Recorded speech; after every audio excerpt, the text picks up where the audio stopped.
cool plane. Now to Iraq. When we were trading emails back and forth, one of the things that really set a light bulb off for me of like, oh, that's interesting. I want to dig into that.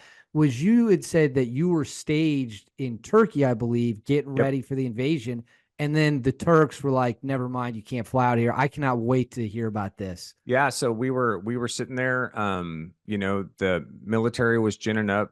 There was pretty obvious indicators that we were going to make the push. We'd already started moving forces south and north at that point in time.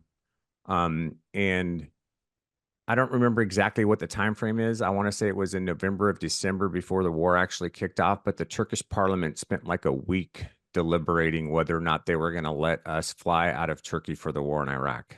And the plan for us was to stay in place. We were going to plus up the squadron, and we were going to fly initial stages of Operation Iraqi Freedom out of Incirlik.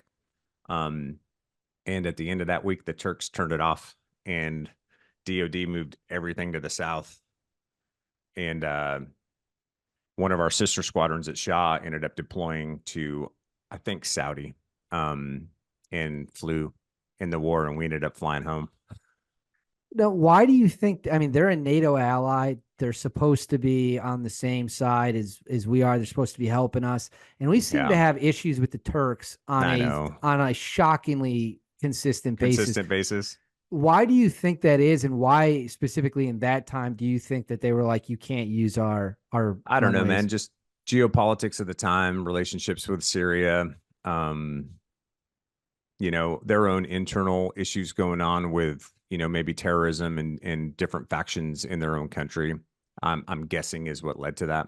That was also kind of when Turkey kind of to shift away from really trying to stay secular and become part of NATO and the EU, and then all of a sudden, over the course of the mid 2000s, making this swing in the other direction. So I'm not sure exactly what drove it, but it's the geopolitics of the time, I'm sure.